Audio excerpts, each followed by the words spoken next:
Hello everyone, welcome to my YouTube channel 1 minute study. आज का हमारा टॉपिक है एससीओ यानी कि Shanghai cooperation organisation. Previous lecture हमारा जो रहा था वो G20 और आसियान ग्रुप के ऊपर था। अगर अभी तक आपने वो वीडियो नहीं देखी है तो डिस्क्रिप्शन में लिंक है, आप उसे देख सकते हैं। स्टार्ट करते हैं एससीओ।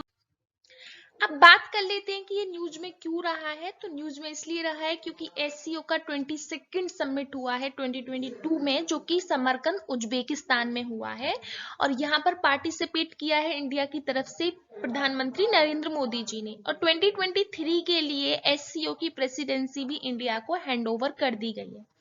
अब बात कर लेते हैं कि प्रधानमंत्री नरेंद्र मोदी जी ने भारत के पर्सपेक्टिव में किन किन मुद्दों पर जोर दिया था। तो उन्होंने कनेक्टिविटी पर जोर देते हुए कहा था कि जो भी एससीओ के मेंबर स्टेट्स हैं उन्हें एक दूसरे को फुल राइट दे देने चाहिए ट्रांजिट के लिए, सो दैट कि उससे क्या होगा, अगर एक दूसरे को परागमन के लिए, स्वतंत्र परागमन के लिए अगर हम राइट्स दे देंगे तो उससे कनेक्टिविटी जो होगी वो उससे बढ़ावा मिलेगा, वो इनहेंस होगी।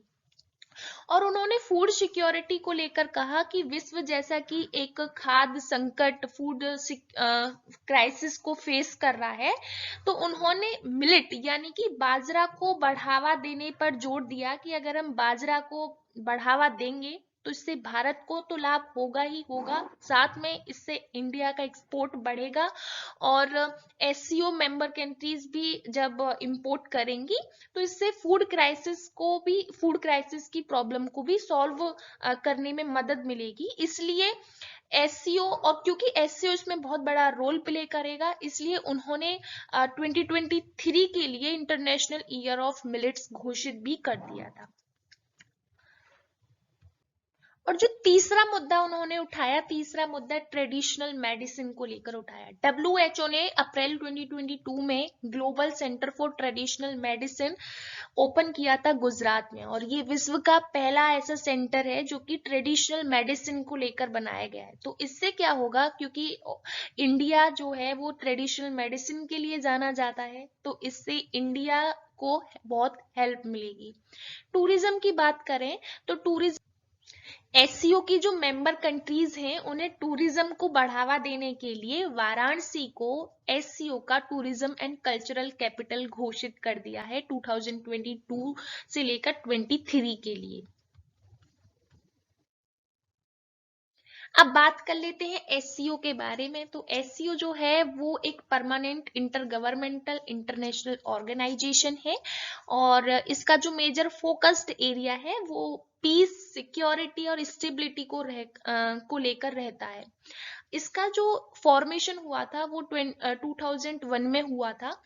लेकिन उससे पहले जो एससीओ था उसको संघाई 5 के नाम से जाना जाता था, क्योंकि उस वक्त कजाकिस्तान, चाइना, किर्गिस्तान, रशिया और तजाकिस्तान, जिसे हम ट्रक एक्रोनियम से याद रख सकते हैं, उस टाइम 1996 में इसका फॉर्मेशन हुआ था। तो उस टाइम ये 5 कंट्रीज थी, इसलिए इनको संघाई 5 के नाम से जाना जाता था। जब 2001 में उज्बेकिस्तान इसमें शामिल हुआ तो इस संघाई 5 का नाम चेंज होकर एससीओ यानी कि संघाई कोऑपरेशन ऑर्गेनाइजेशन हो गया था। अस्थाना समिट 2017 में इंडिया और पाकिस्तान भी इसकी मेंबर कंट्रीज बन गई थी। और जो अभी रिसेंटली जो 9th कंट्री बनी है वो है ईरान। ईरान 2023 में जो एससीओ का समिट होगा उसमें पार्टिसिपेट करेगा, और ईरान इसकी 9th कंट्री बन गई है।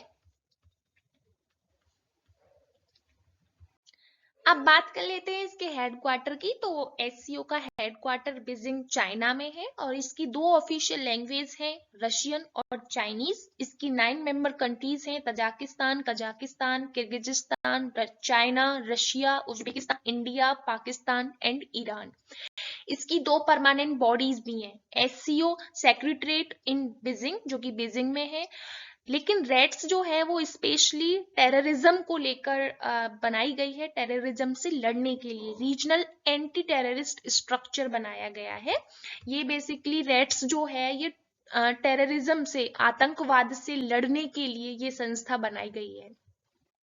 अब इससे रिलेटेड हम एक एमसीक्यू भी और जैसे कि हम लास्ट में एक एमसीक्यू डिस्कस करते हैं, तो एमसीक्यू का टाइम आ गया है। आपको बताना है कि इन तीनों ऑप्शंस में से इंडिया इनमें से किस किस का मेंबर था। Option number 1 Asian infrastructure investment bank, option number 2 missile technology control regime, option number 3 संघाई कोऑपरेशन ऑर्गेनाइजेशन। ऑप्शन नंबर 3 तो हमें श्योर है बिल्कुल, लेकिन ऑप्शन नंबर 1 और 2 मैं आपको बता दूं कि मिसाइल टेक्नोलॉजी कंट्रोल रिजिम का जो पार्ट है, इंडिया 2016 में बना था एज ए 35th कंट्री। ये एक इनफॉर्मल और वॉलेंटरली पार्टनरशिप है जो कि 35 कंट्रीज ने इसमें इंक्लूड किया हुआ है। इंडिया सेकंड का भी पार्ट है और India Asian infrastructure investment bank का भी पार्ट है। तो इसका आंसर हो जाएगा डी, 1, 2 एंड 3। इंडिया इन तीनों का पार्ट है। अगर आपको वीडियो अच्छी लगी हो तो वीडियो को लाइक करना, चैनल को सब्सक्राइब करना। फिर मुलाकात होगी एक ऐसे ही नए टॉपिक के साथ। टिल देन स्टे ट्यून, खुश रहिए, पढ़ते रहिए। Bye bye.